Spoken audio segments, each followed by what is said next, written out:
see. Let's do a little what's more likely. Yeah. What's more likely, and we'll go through several games, but we'll start with Lions-Packers. Aiden Hutchinson is back after the broken leg from last year. Is it more likely that he gets a sack or that Michael Parsons gets a sack? Why can't I just pick both? They're both going to get a sack. One's got to be more likely than the other. All right. For this game right here, okay, man, I mean, I'll go Micah just for the feel of it. I want him to get the sack in his first game at home in Green Bay, so I'm rooting for that. But I really think both of them are going to have an effect. I'm going to play the analytics here and say Hutchinson because I believe that we'll see more Hutchinson than Parsons. Yeah, okay. So he'll have more opportunities. That simple. It's that close that I'll go with the guy that I believe will be on the field more because Parsons, maybe we'll only see him in obvious passing downs, and he'll be out there on plays. He won't be out there on plays where it is a pass, and he won't have that opportunity to chase the quarterback on that play. Yeah, I think it's a good point. All right, Chiefs and Chargers play Friday night in Brazil, the first ever live free stream on YouTube. It'll probably, because people love free. I know that. I know when I sell my ebooks for 99 cents and they do okay, and then when they're free, man, they can't, give me free. I'll take free. So free on Friday night, Chiefs and Chargers. What's more likely? Patrick Mahomes has 0 completions, 20 or more yards down the field, or multiple. What's more likely? I'm going multiple. The Chiefs feel like a little bit like we talked about last year. They want to attack and throw the ball down the field again. I think Mahomes wants that. I think Andy Reid wants that. Now, the big thing is there's no Rashee Rice, right? I'm not just sold that Hollywood Brown's a game breaker still. I'd like to see that. I'm going to go that they get the 20-plus yards downfield multiple times. They're going to, I think, make that an emphasis of their offense. But how good and how consistent that is during the year, there's some things I want to see there. One guy I'll say watch out for in that matchup a little bit, Tyquan Thornton. Tyquan Thornton, we know the Patriots drafted him out of Baylor, right? A few years ago. Was that, the second round maybe, right? Second-round pick. It surprised people. He can fly. He did pop in the preseason for them a little bit. Watch out for him to be the guy they kind of go bombs away to, I think, early on in the year here. Well, and I'll go multiple because all it takes is 2. Yeah. But it is amazing. Last year, Mahomes only had 13 for the whole season. It's crazy. 24th in the NFL. Fewer than Bryce Young and Will Levis. Right. Fewer than Bryce Young and Will Levis, guys who didn't start all year long, guys who got benched and then came back and played, and they had more than 13 20-plus yard completions in the air down the field last year. It was one of the more underwhelming, with one of the greatest quarterbacks of all time, and that was one of the more underwhelming offensive performances for a 15-2 football team that we've ever seen. That's the bottom line. It's why people are asking, is the window closing? Yeah, right. That's the biggest question I've gotten in the radio spots I've done in the weeks preceding the season. Is the window closed? And my response is it's not closed until somebody gets their ass off the couch, goes over to the wall, and closes the window. Yeah. Are the Bills going to do it? Are the Ravens going to do it? Who's going to do it? Somebody's got to do it in the postseason, not in the regular season, unless enough teams close the window in the regular season that they don't get to the postseason. But I don't think we believe they're not going to get to the postseason. Right. I think somebody's got to prove they can do it in January. And, all these teams are going to be better or worse in January than they are in September. And I suspect the Chiefs will be better in January than whatever they have in September, especially because they'll have Rashee Rice by the time we get to January. Yeah, they're scary. With that quarterback, that coach, and that defense, they're scary. They're still young. The window's open, but let me just, maybe this is the window's tired of being open, all right? It's gotten a little loose, and it's just, I feel like it's going to be a little bit more closed than years past. That's the way I feel. It's hanging. It's hanging. drooping. Yeah, right. Yeah. It's been open for 7 years. Close it. Right. So we'll see. The hinges, right? The hinges are loose. It's going to be very easy to close, but somebody's still got to. Somebody's got to do it. That's right. We'll see if they do it. Ravens at the Bills, Sunday Night Football on NBC. What a Week 1 game. Rematch of the divisional round last year in Buffalo. What's more likely? Lamar Jackson has 3 or more total touchdowns, or Josh Allen has 1 or fewer? Well, I can't imagine Josh Allen having 1 or fewer, right? So I'll go with Lamar, right? But he did. See, that's the trick. He did. Gotcha. Well, in this game, I don't think he will. That's where I'll look at it here.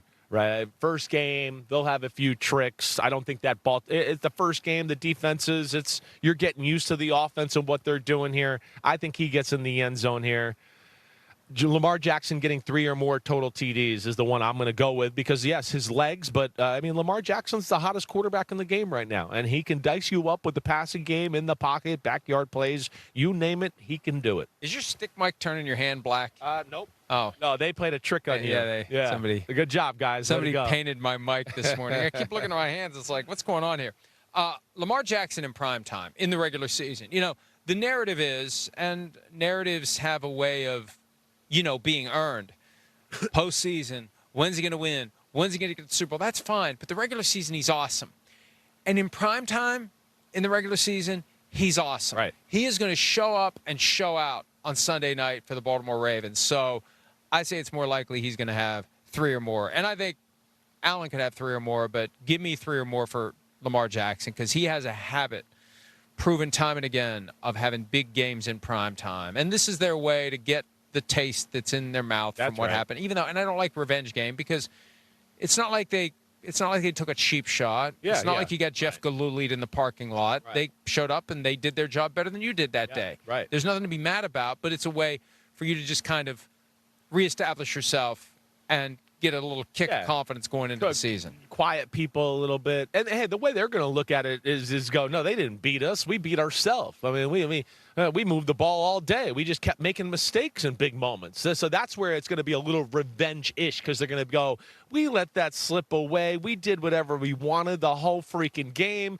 and we ended up losing, and it's our fault. And I think that's where they're going to be motivated by it more than anything. Texans at the Rams. What's more likely? C.J. Stroud is sacked 4 or more times, or 2 or fewer. He was sacked 3.1 times per game last season, second most in the NFL behind only Caleb Williams. So 4 or more or 2 or fewer. You can't pick 3. I know. I'm going to go 2 or fewer. I think it's going to be a great emphasis on this by the Houston Texans offense. I'm high on the Houston Texans and what they are. Well, you could have stopped after I'm high. Well, I'm not high now, but there are times I may be. But either way, yeah, I just think C.J. Stroud with the new offense, him having more control over pass protection, them having guys I think they believe in more. It's not going to be an easy task there, we know, in L.A. and that defense and all that. But I think there's going to be such great emphasis on not taking sacks, being all over the protection. I'm going to say it's 2 or fewer. I don't know, Jared Verse. I know. Jared Verse is ready going against a rookie tackle and Irsay. And you got new offensive coordinator, and it's going to be in L.A. Yeah, and I'm going to go 4 or more. Okay. I think Jared Verse. Crazy. I think Jared Verse is ready to explode. I really do. Yeah. They got a hell of a guy. He was the NFL's defensive rookie of the year. I think he's ready to take off. The Braden Fisk guy is really damn good too. They were teammates at Florida State. Right. I mean, he was a guy that I gave a vote for defensive player of the year last year. I thought he was a hell of a good player. 49ers at the Seahawks. Yet another of 8 divisional round matchups to start the 2025 season. What's more likely? San Francisco running back Christian McCaffrey leads the team in yards from scrimmage, or anyone else does? I'm going Christian McCaffrey. I mean, the only threat I kind of look at is maybe George Kittle, but I feel like first game, some of the questions we've had at receiver for the San Francisco 49ers. Juwan Jennings just got a little sweetener in his contract, so he's back in the fold. But we know, hey, it's Ricky Pearsall. There's no Brandon Ayuk. I think they're going to ride McCaffrey in the run game and the pass game in a big way. Yeah, last night Adam Schefter reported that Juwan Jennings will get $3 million in playing time incentives. That means, and we haven't seen the formula yet, but if he plays enough, he'll get more money, and they didn't just give him more money. He's going to have to earn it through playing time. And part of the report also was he rejected a multi-year contract offer and will bet on himself and become a free agent next year. Now, unless we know what the offer is, we don't know whether objectively it made sense to reject it. It may have been peanuts. I'm still surprised that after Super Bowl 58, there was a moment where it's like, maybe Juwan Jennings is the MVP of this game. Right. He had a good game. Yeah. For him to only get like a $7.5 million per year contract was surprising, and now he gets another bite at the apple next year. So we'll see what happens there. And I'm with you. I think it's more likely it's Christian McCaffrey to lead the team in yards from scrimmage. If he's healthy, he will produce. Yes. But last year, and that was such a weird thing last year, and it speaks to, if I may make a pitch for my latest book, Big Shield, which delves into the perils of inside information. Like, it was weird, man. Monday Night Football, Jets 49ers, anybody that had the first pick in their fantasy draft, and nobody cares about your fantasy team, and you do barely. But I had McCaffrey on both of my teams, and it's like, you got nowhere else to go. Yeah.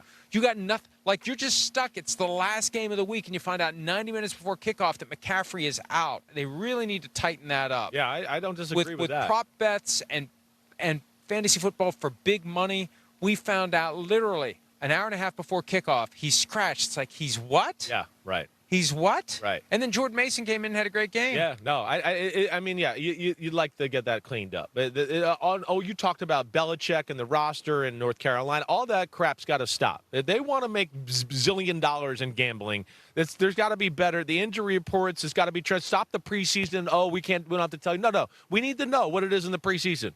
You just signed a $1 trillion deal with the betting company, but now you're not going to tell us what Johnny's leg is like in the game? Sorry. That all has to end. It's all bullcrap by the NFL. They got to tighten it up there. And that's in that scenario, I can honestly tell you, though, I know that group out there. They really thought he was going to be okay, right? It was one of those where it was like, we think he's going to be okay. You think he's like, what? He went out and he can't? Like, what?